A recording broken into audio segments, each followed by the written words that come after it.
Welcome to American Education FM, everybody. I'm Dr. Sean Brooks. Welcome, everybody. All right, I'll tell you what. First of all, I think it's pretty safe to say, having watched Netanyahu's speech the other day and President Trump's speech the other day, not to mention the actions that Netanyahu continues to engage in here, geopolitically speaking, of course, and right here in America, that he's straight up declaring war on American citizens. Again, I think that this has always been the case. But the simple fact that, again, that the ADL continues to do what they do and declare all kinds of words, hate speech and anti-Semitic and whatever else. You again have Benjamin Netanyahu, not his real name, openly stating again that if you don't agree with Israel and you don't agree with him, then you are the problem, that you are the enemy. There can't be a more straight-up declaration of war, I don't think, against American citizens. Now, again, I'm not sure that everybody agrees with him. In fact, I'm certain that a great deal of people do not agree with him. But if you know his playbook and you know what he's done this entire time, then you can read right through what he's actually saying. Because what he's doing is he's actually talking to people who he believes certainly can't figure things out on their own. The fact is that, again, geopolitically speaking, Hezbollah and all of these groups, Hamas and whatever, they receive money from us via Israel. So we, again, are giving Israel all this money. And then Israel takes some of that money, and of course they keep it for themselves, and they spend it however they want to spend it. But one of the ways that they spend it, of course, is by creating these false terrorist groups and funding these organizations so that the IDF consistently has someone to go after and someone to blame. Again, in his speech, when he was standing next to Trump, where, of course, they didn't take any questions or anything like that, they just turned around and they walked straight off, is that he openly admitted that this peace plan sounds fine and dandy, and that everything, again, seems like it's going to be okay regarding Gaza and the Palestinian people and all of that. And then he says, however, if everybody doesn't get along or we are attacked, then we are going to finish the job. That we are going to basically slaughter everybody, and we're going to continue to slaughter everybody, even if for some reason we're attacked. If so much as one bullet is shot in our direction, regardless of if it hits anybody or not, we're going to bomb the entire place into oblivion, even though it already has been. Again, I understand that this is very hard for a great deal of people because, again, they're saying, well, Sean, look, Donald Trump's standing right next to him, and he must like him, and he must support all of this and everything else. I think 100% that Donald Trump knows that he is not a good person. He knows, again, what he did on 9/11. He knows that this guy's been around stoking the flames of war this entire time. There's no reason for him to do anything otherwise. I mean, Netanyahu's going to continue to do this because this is all he knows and this is what he does. He's a psychopath. He and the people around him need to be destroyed. Again, I think everybody understands that, and I think Donald Trump gets that too.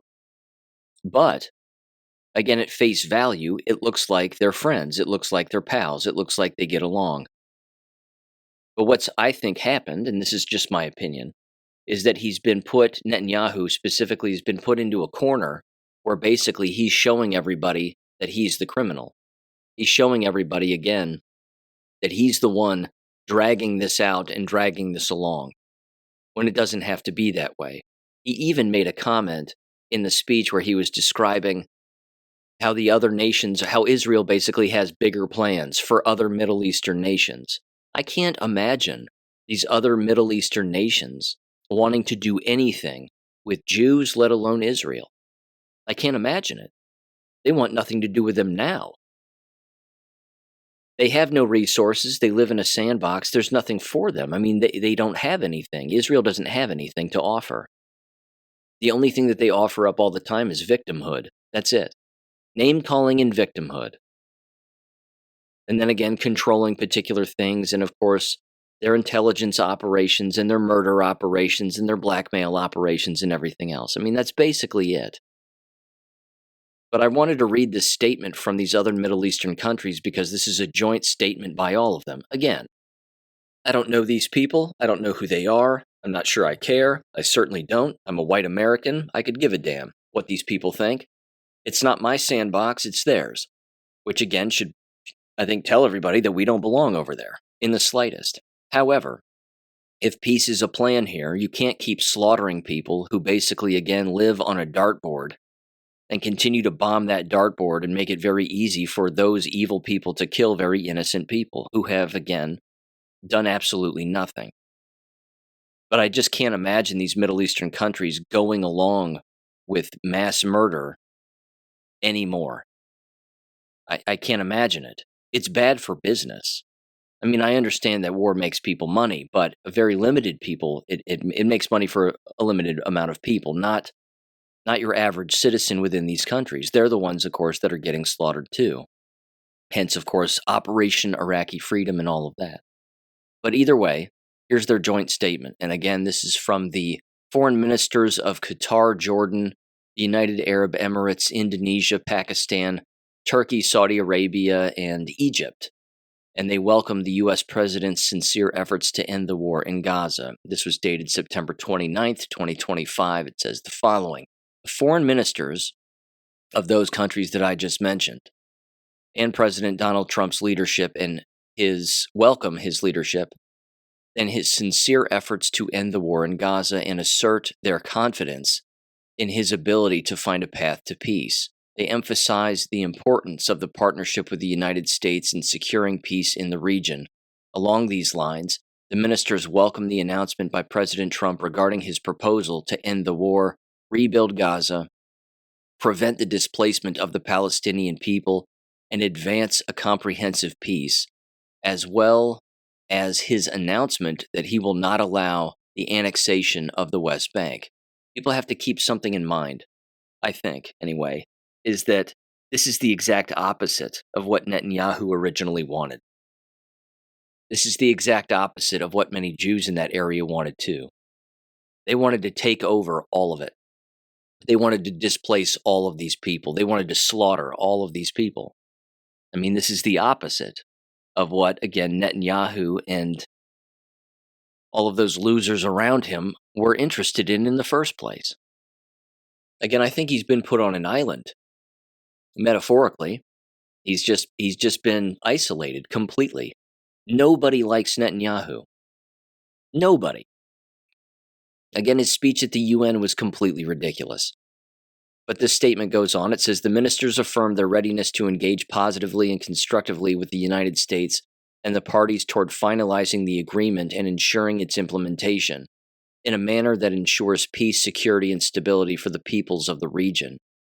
They reaffirmed their joint commitment to work with the United States to end the war in Gaza through a comprehensive deal that ensures unrestricted delivery of sufficient humanitarian aid to Gaza, no displacement, of the Palestinians, the release of hostages, a security mechanism that guarantees the security of all sides, full Israeli withdrawal. See, that right there too. That's not what Israel wanted. That's not what Netanyahu wants. He wants to take over the damn place. He wants the Middle East for himself. It goes on, it says, rebuilds Gaza and creates a path for a just peace on the basis of the two-state solution under which Gaza is fully integrated with the West Bank in a Palestinian state in accordance with international law as key to achieving regional stability and security, unquote. I've said this before on the show too regarding the two-state solution. I've listened to a number of different people bring this up and discuss this, and I find it interesting that the so-called two-state solution has consistently existed in the past, and this is an important piece, I think, in the past, because that alone created an opportunity for Israel and Netanyahu to consistently attack them. However, with no two-state solution in place, there basically becomes two separate avenues then that stretch off of that. Number one, you have Israel take over everything.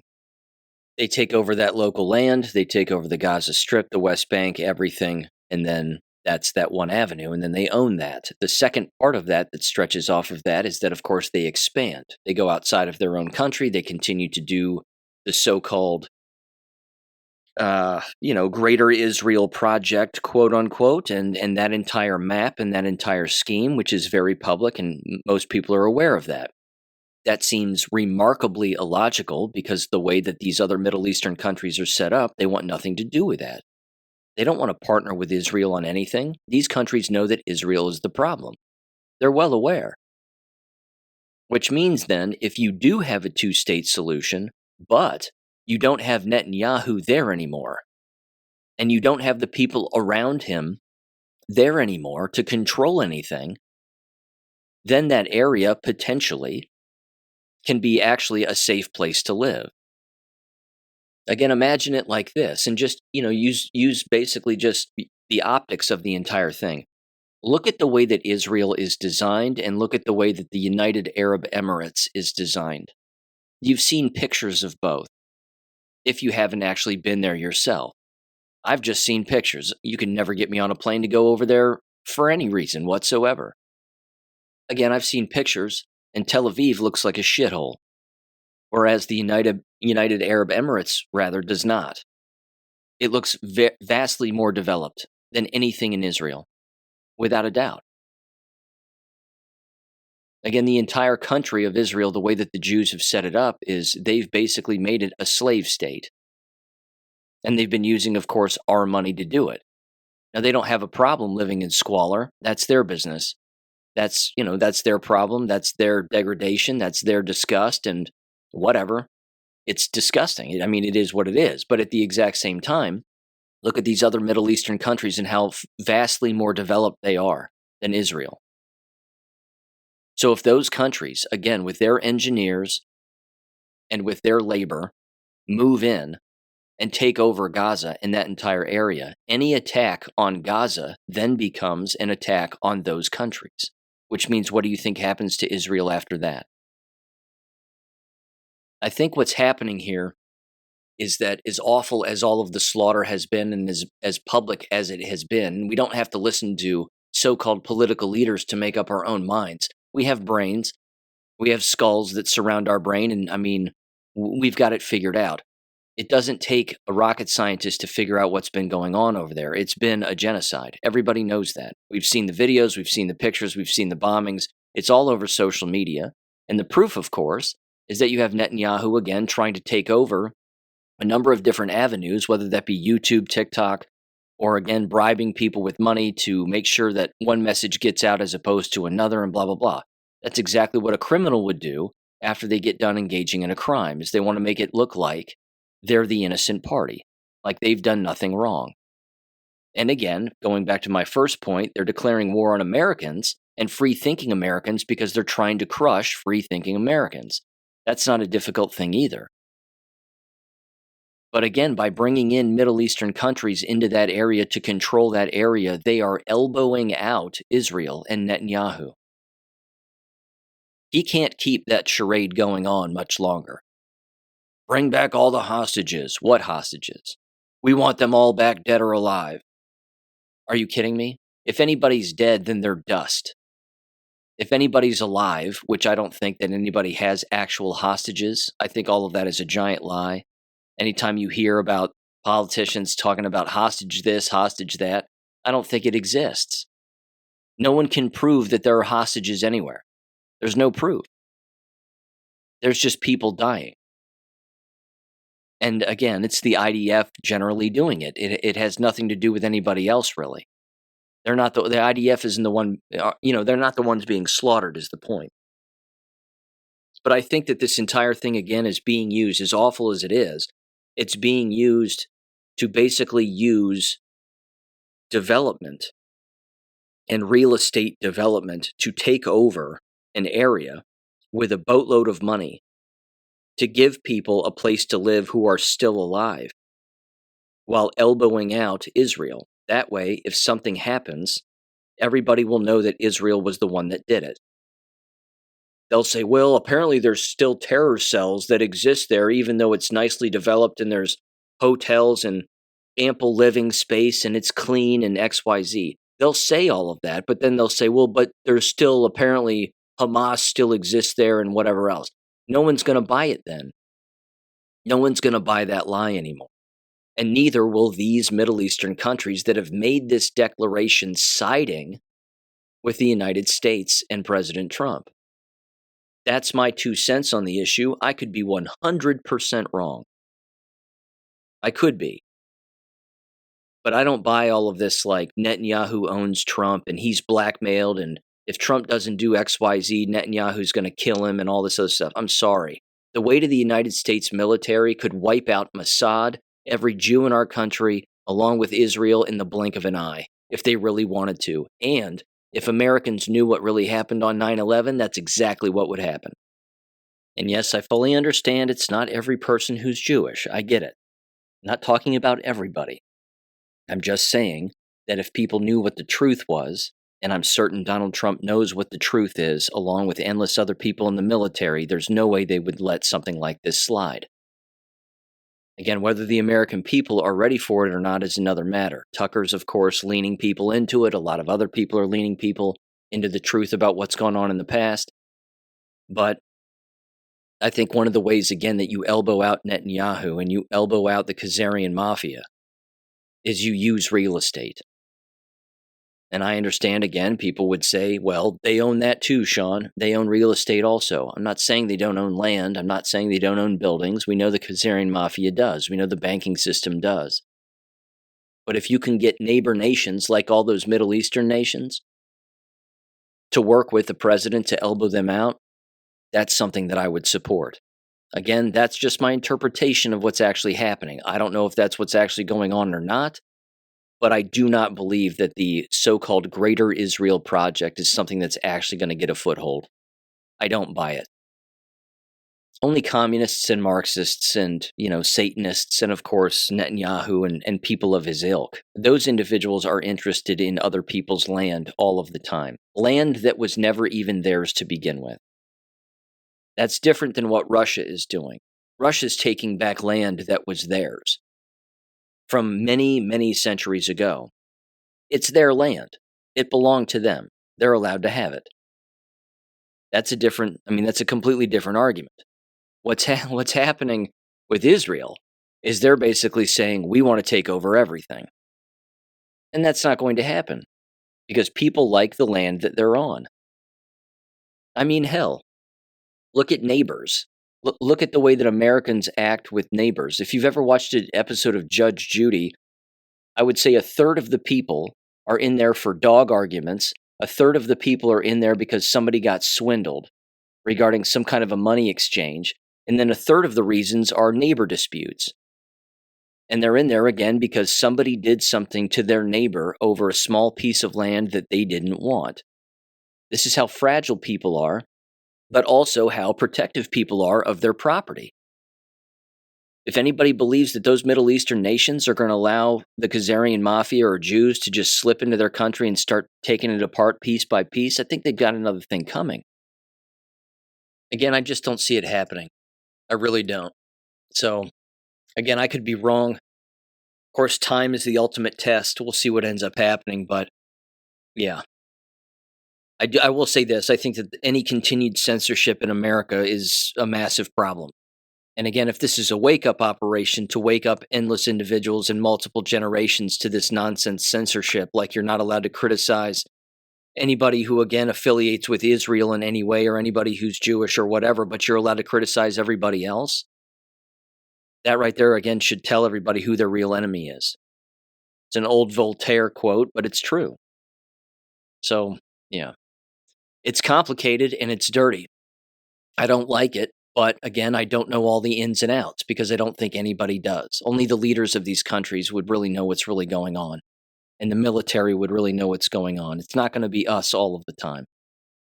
With that said, there's also Canada, and what's happening in Canada or appearing to happen in Canada is beyond awful as well. Buyback gun programs claiming that they are voluntary, and yet they're basically mandatory, allegedly. This is from, let me get this right here, Reclaim the Net.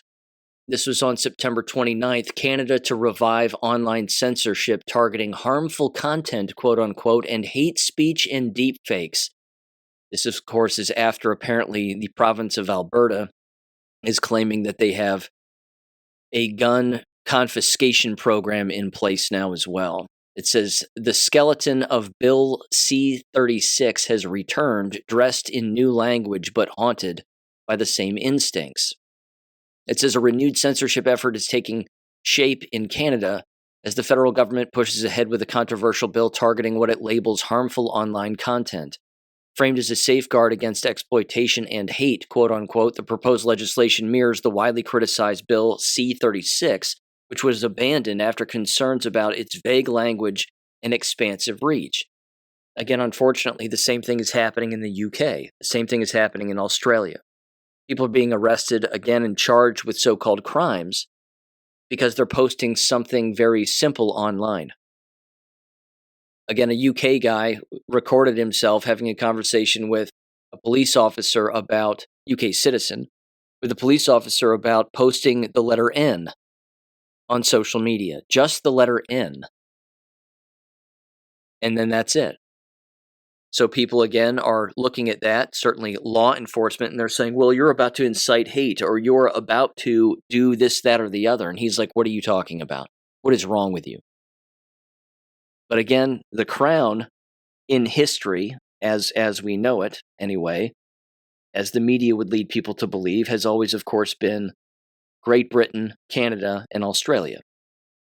This, of course, is why they adopt the same kinds of laws, and they put in the same tyrannical measures as one another because they're all affiliated with one another. But this goes on here. It says Bill C-63 would have established a powerful new digital safety commission. That sounds good. The old safety police, the speech police, tasked with pressuring platforms to restrict user content. If passed, the law would have compelled tech companies to remove flagged material such as intimate images shared without consent or child abuse content within 24 hours. It also gives both the poster and the complainant a chance to respond, but the final decision would ultimately fall to a state-backed regulator. It goes on here. It says Heritage Minister Stephen Guilbeault, if I'm saying that right, attempted to justify the new push during a House of Commons committee meeting, stating that the bill aims to remove clearly harmful content, quote unquote, and is designed to comply with the Charter of Rights and Freedoms. He added online safety is certainly about protecting kids, but it's obviously more than that. Oh, we know it's more than that. It's about getting rid of anybody that you don't like. It's about getting rid of a meme and criminalizing a meme. That's what it's about. Certainly anything having to do with Israel and the like. It goes on, it says, beyond images and exploitation, the bill includes a broader mandate to police expression. Thought police. Expression police. I hope people can see where this is going. It calls for a tougher criminal code, penalties around so-called hate propaganda, including a life sentence of promoting genocide. A life sentence for promoting genocide. It would create a new offense for hate crimes, quote unquote, and let judges issue peace bonds, quote unquote, to restrict someone's freedom based on a prediction of possible future hate-based offenses. Ah, yes. Thought crime and precognition. Here we go. On top of that, the proposal seeks to amend the Canadian Human Rights Act, allowing individuals, to file complaints over online speech that meets a definition of detestation or vilification, as outlined by past Supreme Court decisions. Okay, so not only thought police, but full-blown Bolshevism, where your neighbors are ratting you out. Or your neighbors, they're militarizing the citizenry against the citizenry. I'm telling you what, if Canadians allow this, they are more doomed than we can possibly imagine, I'm afraid. This is awful. It says, while speech that merely causes offenses would not be caught under this language, opponents argue that the standard is far too subjective. Guilbeault, I'm saying that right, probably not, Guilbeault, something, also emphasized that the government wants to criminalize the spread of non-consensual deep-fake pornography and introduce stiffer penalties for sharing intimate content without permission. My colleague, it says, quote, my colleague, Minister Fraser, is in the House of Commons speaking on this new bill, Bill C9. We will be introducing measures to address hate speech, terrorist content, and the harmful distribution of intimate images. Again, this is how they take something that makes sense, like images of a minor, for example, and they lump it in with individuals who are using a meme to educate one another, or some kind of a message or any other image to educate one another, that if they don't like it or they think that somebody thinks that it's offensive to somebody, so they say and or think, then all of that is in the same boat. That an educational meme equates to child pornography. It's absolutely ridiculous. It says back in 2021, researchers at the University of Toronto's Citizen Lab sharply condemned Ottawa's censorship ambitions, blasting the Heritage Department's approach as aggressive, punitive, and disturbing. Yeah, that's putting it mildly. That censorship push ultimately stalled. It says as the government strategizes its next move on reviving the shelved bill, or at least parts of it, Gubo, or Gabalt, or whatever his name is, defended the proposal by claiming it states within charter limits and only addresses narrowly defined harms. He points to plans for new criminal laws targeting deep fakes and stricter penalties for non-consensual sharing of intimate images, aiming to ease public backlash over the legislation's scope. The extent of the new proposals is yet to be determined, unquote. Well, it's frightening nonetheless, and it's done to demoralize people, which again is part of the proposal. The simple fact that they are actually proposing such a thing is again designed to get people in an uproar, but also, again, flatten their hopes of actual free speech existing and a free exchange of ideas existing in a free society. So, again, the mere proposal of it on its face as being completely ridiculous is a strategy all in itself to, again, demoralize and get people to believe that they actually have no hope and that there's nothing that they can do. Now, with that aside, just for a minute here, of course, the education business is quintessential when it comes to actually proposing anything having to do with demoralization. And then, of course, they come back on the backside with an axe to basically, again, keep anybody out who they, again, disagree with. That if you don't follow their rules, well, then you're not allowed to attend. What the brainwashed don't understand is that when an institution proposes something that's completely ridiculous, you not attending is exactly what should happen. Case in point, Fox32Chicago.com. Northwestern University students barred from enrolling after refusing anti-Semitism training. Well, yeah, don't go to Northwestern then. Pretty simple. Again, take this anti-Semitism training. Only take this training. Doesn't that seem suspicious to anybody and everybody? Do you have training regarding other races of people? Or is it just Jews? Give this audio a listen in 3, 2, 1. Northwestern, where some students have been blocked from enrollment after refusing to complete required anti-Semitism training. Now, they say the mandatory training is biased in favor of Israel and could stir up tensions on campus over Gaza. Don Hasbrook has more. We were, able to immediately recognize the glaring red flags in this training. Hundreds of Northwestern undergrad and graduate students have been unable to enroll because they're pushing back against what's in the anti-Semitism training. It is part of a wave of controversial trainings put in place after the Trump administration threatened to pull funding if schools fail to address campus anti-Semitism. A hand-drawn map of the Israel-Palestine region that did not have Palestine written anywhere on the map. And within the bounds of Israel, it included a portion of Syria that is internationally recognized to not belong to Israel. They said the training could have been put together by the many researchers and experts on campus. Northwestern decided to partner with the Jewish United Fund, which is a nonprofit in Chicago that is well known for advocating in support of policies and defense for the state of Israel. So immediately that sort of agenda came through in the content. It was highly political. They're part of a large group that wrote an open letter to administrators, writing in one section, as a group of students and graduate workers who stand united against racist, anti-Semitic, anti-Arab, anti-Muslim, and anti-Palestinian discrimination, we cannot abide by these trainings, which reinforce rather than reduce the proliferation of discriminatory bias in our communities. I teach at Northwestern, and I feel an immense responsibility for ourselves and our consciences, but also for our students, not to disseminate non-factual, false informations about the history of the region, and for not endorsing silently the idea that any critique of Zionism or of the State of Israel could be and will be construed as misconstrued as anti-Semitism. The students say they have had many discussions with faculty, and they say most agree with them. They're not saying that anti-Semitism isn't important, quite the opposite. They say some students have had to complete the training under duress, or they would lose their funding, their status, their fellowships, and in some cases, their visa.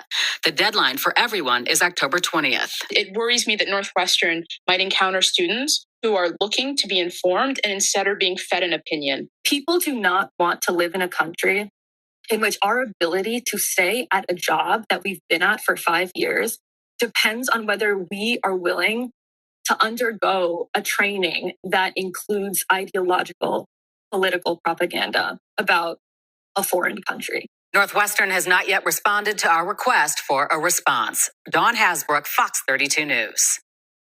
I'll straight up hand it to them. I really will. I'll hand it to those leftist students attending Northwestern University, writing that paper in defiance of that nonsense training and speaking out very articulately the way that they did. Good for them. I mean it. They're 100% right. See, this is one of the funny things about the Great Awakening and what's happening right now, in particular regarding the issue of Israel. You have individuals on the left and the right agreeing. This is the part where, again, I would love to walk into that room with some of those students who, again, are against this kind of training and being like, yeah, well done. We've thought it was nonsense before the training even came around. But remember, you called us Nazis. There was a time when you called us all Nazis. We've been telling you about the state of Israel and Zionism for a long time. And people have been saying it longer than me, longer than I've been alive. But I'm glad that they're figuring it out. I'm glad that they're seeing it as evil propaganda, because that's what it is. Again, all of these institutions are Marxist institutions, and yet they keep attending, which now means I have to provide my 40,000-foot view, middle of the road look at the entire thing. If those students understand the unfairness of the environment, why are you attending? Why are you going? Online universities do not have anti-Semitism training, by and large, at least not to my knowledge, which means why even go to Northwestern? Why walk around brick buildings all day long in the rain or the snow, in the cold and the terrible weather, 9 months to whatever, longer out of the year, to again just be miserable all of the time? Why would you do that? Why not just leave the university? If your mom and dad have all of that money to send you to Northwestern in the first place, tell them, hey mom, hey dad, you can save a boatload of money rather by just having me go to an online university like Purdue Global or Walden University or Arizona State or whatever. I can live anywhere you want me to live, even at home, and everybody's going to save a boatload of money. Hell, I can even live in my own apartment and get a part-time job. I can do all of that at the exact same time and probably graduate faster and not have to deal with all this bullshit that exists on these university campuses. I'm certain that those conversations are taking place, but of course we're not hearing about those conversations. Those particular interactions between families and parents are happening. They're just not being plastered all over social media and all over the news because the news has to maintain the system. They have to maintain the brick and mortar structure as much as possible. See, again, people consistently refer to school as, of course, the whatever it is, school to prison pipeline. And then, of course, they use blacks as the victim for all of that. The fact is that the school to prison pipeline is not so much a prison, physically anyway, it's a structure having to do with brainwashing around the person's mind. And it starts in preschool, and it goes all the way through K12 school and all the way through college. That's the prison cell, quote unquote, pipeline. It's of brainwashing. Again, some of these students are attempting to break out of it, but they're not making the very next move, which is you just walk away with your total lack of participation and you take your money with you. But I was there on scholarship. It was all free. Doesn't matter. It isn't worth it. You can get a scholarship some other place. If you have proof that you've received a scholarship from Northwestern and some kind of a full academic ride, I bet you can get a full academic ride to an online university, or at least get a great deal off of an already cheaper alternative. But the name recognition, that matters too. Name recognition means nothing these days. It doesn't mean anything. The entire system's been flipped upside down. Miami University, in the town where I live, where I graduated, used to be referred to as the Yale of the Midwest. It's a shithole. Period. It's a Marxist dump, just like the rest of them. It doesn't matter how nice the landscaping is. You can put lipstick on a pig all you want. The fact is it's a dump. Because it's the people who work within the system that are the problem. Again, it has nothing to do with the nice landscaping or a nice building or the good people who work the landscaping and the buildings. It has nothing to do with them. It has to do with the so-called instruction and the people who facilitate the instruction, and then the administrators who lie about everything that's going on within their university. Miami University is broke. They're tens of millions of dollars in debt. They're actually destroying buildings. They're tearing them down because they're not inhabited. And then they put up another building. And it's like, wait a minute, what are you doing? They're misappropriating funds left and right. And again, I don't know if they have anti-Semitism training or not. If they do, then they're foolish because it's a civil rights violation. On its face, it's a civil rights violation. If you're favoring one race over another because of training for said race as opposed to another, then that's a civil rights violation. Where are the lawyers? Get involved. Class action lawsuit. I mean, come on.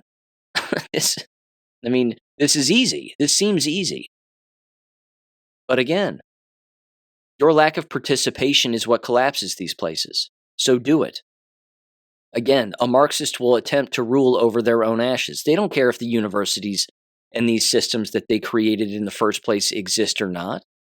They're 100% fine being there by themselves. Not to mention, I bet Northwestern University's in this boat too. In fact, I'm pretty sure I've even mentioned it on the show, but these universities are dropping major courses of study left and right. Miami University doesn't even have a history major anymore. The entire liberal arts departments are being decimated. I say go for it, fine. Doesn't bother me, no sweat off my back, I don't care. Now do the education department. Hopefully they're next. Again, these universities are economic schools and business schools and management schools, and that's basically it. That's essentially it. Every other degree is either useless, well, they're all kind of useless, but every other degree is again either a vocation of some kind or it's an unnecessary extended stay for a 4-year degree for a potential job like education, for example, where you really don't need to be there for 4 years. Again, the entire system, I could rant about this forever. So I gotta stop eventually, but the entire system doesn't understand that they've been manipulated, and they're literally trying to maintain the very thing that has existed for, well, forever, certainly since a university's inception. They're trying to maintain that old way of doing things. 4-year degrees. You can come back for a master's degree. We have some PhD. Now we have some online classes and blah, blah, blah. No, they have no idea that the world outside of that university is different also, which means they have to change. But law has to change at the state level too. So again, there's so many ins and outs to this, but attempting to, again, continuously patch a leaky hole over and over and over again makes the surrounding area weaker the more that you do that, and then more holes start to get exposed, and then more leaks. Again, I'm not a business major, but I know that much. You can't keep attempting to patch the same problems without recognizing that you're going along with something that cannot be fixed. Unless, of course, you recognize what the real problems are in the real world, and then you address it at the local university level, but they're not going to. It's almost as if they're like the Twin Towers in New York City. They were built to be brought down. These universities were constructed to be destroyed. So again, regarding Northwestern and those students, good for them. Good for them for defending their rights, and they know the difference between, again, what lies are. But again, the number of lies that they still believe, I'm sure, are endless. But you got to start somewhere. And if the state of Israel and Zionism and the whole thing is a place to start, then great. As far as Donald Trump goes regarding these universities, I don't know if he told these universities what to do. According to those students, these Jewish organizations immediately jumped into action and started creating their own plans and their own training. Seems like a simple email going out to everybody that includes all races of individuals. And of course, the Civil Rights Act and non-discrimination acts and the whole thing would be a nice little reminder for everybody. That's all you'd have to do. It's called email. It's even a code of conduct. Look, you're here to do this. You aren't here to protest. You aren't here to wave flags around. Yeah, you have freedom of expression, of course, and I mean, everybody's aware of that. But think of it as a working environment. You're here to do a job, which is your schooling, so to speak. So just do that. And then go home. But if, again, you want to take to the streets and you want to go after one religion or one race or one country, we're going to have a problem because, again, you're going to be violating the codes of conduct. And if a law gets broken or you're inciting violence or whatever, well, then we have the right to kick you out of the university, just like we have the right to kick you out of Walmart if we suspect that you're doing something that we don't like. Or you could just take the 40,000-foot view and just do it online. And you won't have to deal with any of this nonsense ever. I'm going to keep referencing it just in conclusion for this because it matters, I think. That document that exists on my website under the Government Documents tab, Silent Weapons for Quiet Wars. Remember that the enemy, which is of course the devil, always wants your energy as currency. It is his currency. He loves it. He feeds off of it, and so does the enemy everywhere that they exist. They want people exhausted, demoralized, and you wasting your time doing things that do not matter, regardless of what the activity may or may not be. Certainly, K12 school is a silent weapon for a quiet war. It's a waste of time. 8 hours a day, 5 days a week. It's designed to train children into that kind of a schedule so that they tolerate it as adults because they won't know anything else. Again, that's the cell. That's the prison pipeline right there. It's designed to keep them in that mental cell. So, again, I could keep ranting about it, but I think you know that already, and college is no different. It's the same thing. Now, let me read this. This is, again, a nice little thought experiment, and this person is actually starting to wake up a little bit, which is interesting. I stumbled across this on Reddit under their teachers thread, and I was actually looking up something else having to do with IQ among K12 school teachers. Because again, Thomas Sowell wrote about this in his book, Inside American Education, which was published in the early 90s. That's mandatory reading as far as I'm concerned, because that breaks down the entire business in a nutshell. Too bad I didn't read that until after I was out of the business. But it made perfect sense. And it's a scary-ass book, too. But anyway, I came across this particular post, and it was titled Teacher Intelligence. And here's what the person said. Under career and interview advice, they said, quote, I often hear that teachers are not the smartest people in college, especially elementary teachers. They say that engineers and pre-medical have higher IQs than teachers. They have the assumption that teachers are some of the dumbest ones in college. What do you guys think? Have I wasted my life by wanting to become a teacher? I wanted to be a teacher since I was 3, but am I not living up to my potential, they asked. I teach first grade, and then people like to repeat to me in the phrase, if you can't do, teach, unquote. Now here's what I'll say. In the book Inside American Education by Thomas Sowell, he breaks down the business and the major itself at the college level.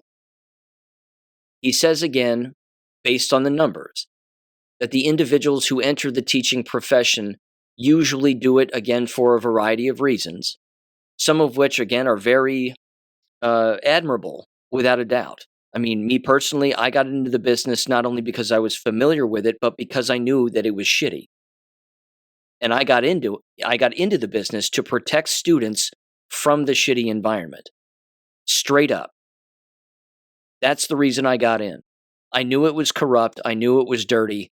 That's why I became a school teacher. I didn't show up to be friends with anybody. I didn't show up to relive the old days. I didn't show up to flex my muscles because now I was in a position of so-called authority. There are people who get into the business for those reasons too, and that's terrible. But there are also a group of people who get into the business because they don't know what else to do and they're already used to the schedule. They already know the schedule. I'll probably work 5 days a week, but I'll have breaks and I'll have vacations and I'll have summers off and the whole thing. And depending on where I teach, I'll make plenty of money and then I can be in it for 30 years and blah, blah, blah, and then I'll retire and then that'll be that. That's one of the reasons, again, that they get into it also. But the people who get into the business on a mission statement, a positive mission statement, as if to say again, the place is filled with predators. You have to know that based on just the math and, of course, currently the current times that we live in. But at the exact same time, you're in there to protect people. And you're in there to do it right because you recognize what's been going wrong with the entire business. The aspect of it that I didn't see coming, based on my own naivete, was the strict control that existed and continuously came down on top of endless teachers within the profession and landed right in the laps of individuals, again, who were classroom teachers and were being forced to teach and do things and being micromanaged to a level that was actually being conducted by government, both at the federal and the state level. So that ultimately, again, there's no independent thought. You're just strangled mentally. And then, of course, that happens year after year, and then it's exhausting, and then you get out. What this individual is figuring out is, have they been played? Have they been deceived this entire time? And the line in their post, I think, that gives it away is they say, but am I not living up to my potential? ? They don't know what their potential is. Most people don't. I don't even know what my full potential is because I continuously do new things that I've never even done before. I'm continuously learning new things that I've never learned before. The problem with the teaching profession is it's designed to keep them from really learning. It's designed to keep them from knowing what the real truth is. And then if they figure that out, good luck teaching it because you'll lose your job. All it takes is one parental complaint. Mr. and Miss So-and-so said this to my kid today, that Earth was flat, not a spinning ball, and that the Germans were the good guys. And you can have all the facts at your disposal that prove all of that. But it won't matter. It won't amount to a hill of beans as far as the system is concerned because the system doesn't want that kind of thinking around it. See, this teacher, whether they be male or female, is going to figure out again that once they get out of the business, their potential is limitless. But when they are in it, it's very difficult. In fact, I put that on Gab, and a person reached out to me, and here's what they said. This is Cruise Addict at Scanelli, if I'm saying that right, or Scanell, something like that. Anyway, they said the following. She could be wasting her potential, assuming it's a woman. She could be wasting her potential if she's following whatever stupid curriculum the district gives her without doing her own research. This is my 32nd year. Content has been pushed down to lower levels to the point where I'm not developmentally appropriate. So kids don't understand it.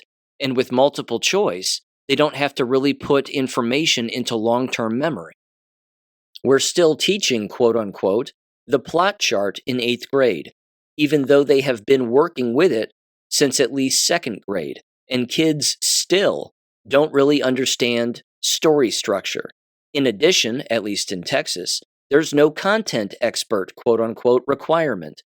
You get a generalist certification. So you don't know shit about what you teach, and you rely on others who don't know shit. I have random moments of feeling like I'm helping, but it's really a lost cause in today's world. And then they wrapped up with this and said, I'm hanging on through next year for a better retirement payout, unquote. See? I mean, she's 100% right on everything, including her summary of the whole thing at the very end. It's all crap, but I'm just hanging on. I'm hanging on for a better retirement. I get to go up a pay scale, and then my retirement kickback will be a little bit higher. That's the motivation. That's the only motivation. Again, people even made comments about the kinds of people that want to get into the business now. And they're 100% right. They're basically like, it's 2025. Who in the hell in their right mind wants to be a school teacher? They must be full-blown brainwashed and not know about the world we live in order to want to be a teacher today. And the answer is yes. You may recall this from a very long time ago. But I had a listener of the show who was a guest on the show, great guy, ex-military, and he entered the teaching profession in student teaching. And after that, he goes, I can't do it. He goes, again, I wanted to help these students, and I wanted to improve the environment by, again, being the best for these students that I could possibly be, and I was pretty damn good, but seeing what I saw and the behavior of the other people that I was working around, I couldn't do it. The lack of discipline, the inconsistency, the whole thing. This is an ex-military dude who later became a cop. And if I'm not mistaken, put forth a particular children's book series, if memory serves. Good guy. It was a great conversation we had on the show here. But he couldn't handle it, and rightfully so. That's why they're dumbing everything down the way that they are, because again, they think that dumbing down the requirements to enter the profession are going to bring in the best. It doesn't. It's the exact opposite. It brings in the dregs. That's all it brings in. It brings in, the jello brains. It brings in the worst of the worst, in particular today, right now. So these teacher education departments, they're next. They're next on the chopping block. They've already been chopped from many universities. Their enrollment is low. Their product is crap. The people doing the teaching are terrible. Hate to break it to people, but that's the way that it is. That's what's going on. Case in point, let me revisit this story. There was an update to this one. In the local Tri-County newspaper, the Journal News, I mentioned this story a while back, but now this person has been formally sentenced. Or at the very least charged, rather. Local school teacher indicted on sex charges involving Lakota student. This is a Justin Daniel Dennis, always with the middle names for some reason, 42 years old of Westchester Township, is the Lakota East school teacher charged with a count of sexual battery involving a former student who was 17 years old at the start of a sexual relationship that lasted 9 months. So you had, again, a school teacher who was engaging in sex with a female minor for 9 months, and what? No one in the environment suspected anything? Again, it should prove to people the lack of knowledge that the people within the business have when it comes to even sniffing these kinds of things out. They don't even pay attention to it. It doesn't matter what training they receive. If you don't have common sense on strange or odd behavior of any kind, then there's a problem. The one thing that they also never do for students in the school is provide them training and openly say, Now, you're probably aware, boys and girls, that these environments can have predators in them and sexual predators in them, whether that be grooming behavior or XYZ. If you suspect anybody in this building is grooming you or engaging in any kind of behavior that is inappropriate, you need to tell us immediately, and we will fire said person if that behavior is in fact inappropriate. They could do that with the student population in any building in any district. Do they? No, not ever. They don't ever do it. And teachers' unions keep them from doing it. We don't need that kind of training. You don't need to do that kind of training with students, and you don't need to make any kind of an announcement in any kind of an assembly about any of this and blah, blah, blah. Because the moment that happened would be the very moment that students would start raising their hands and saying, Mr. and Miss So-and-so did this to this student. Mr. and Miss So-and-so did this to me. And then the complaints would start rolling in, and then all hell would break loose. But see, that kind of training doesn't exist. Because the business is to sweep it under the rug. We had no idea. We have no idea what's taking place. It's always been that way. And it's not getting any better. And the people entering these environments are less aware of their surroundings than ever before. And they're less aware, again, of the real world. So even a story like this, local school teacher indicted on sex charges involving Lakota student. I mean, it's a felony, to say the least. But they have no idea that these kinds of stories are commonplace. They just strike it up to an emotional reaction and say, well, they're just picking on education. We're not all sexual predators. Are you not? You're the ones having sexual conversations with minors. Who does that? Not to mention, if you have sex with a minor, okay, you're going to get caught. I mean, you're just going to get caught. That's the way that goes. If you fall in love with a 17-year-old or a 17-year-old falls in love with you, quote unquote, and you have a sexual relationship, that 17-year-old is going to turn on you. Again, these people don't know this because they're not thinking. The only thinking going on is in their pants. They're not thinking with their brains. And it's disgusting.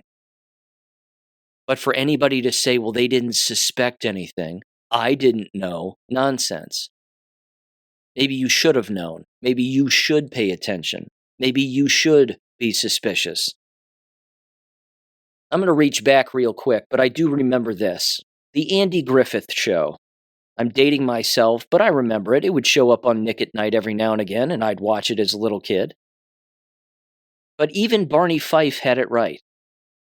Even Barney had it right from time to time. He was always suspicious, was he not? And he was a cop.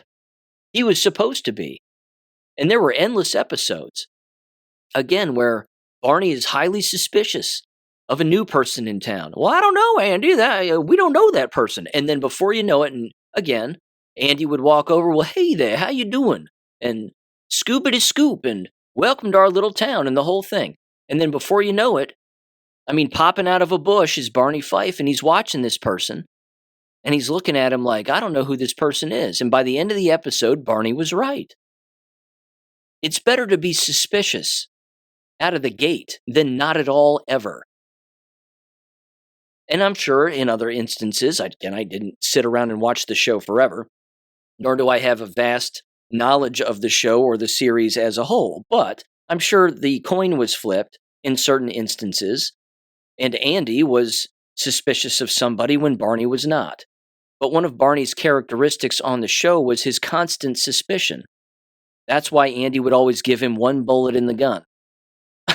just one bullet.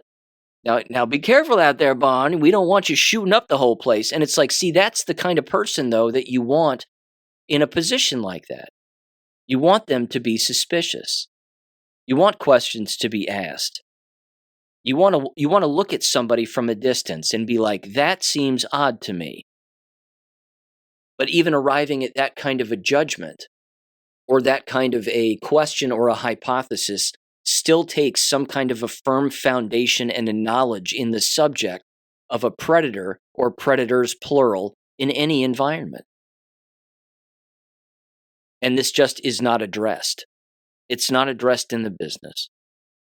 And students are not taught this about these environments, which is why they're taken advantage of, because they're afraid. They're taught to be fearful.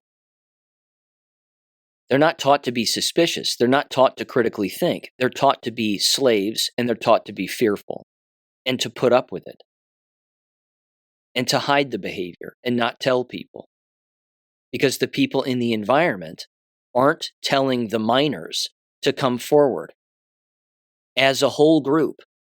For all the reasons I just said, the complaints would start running in instantly.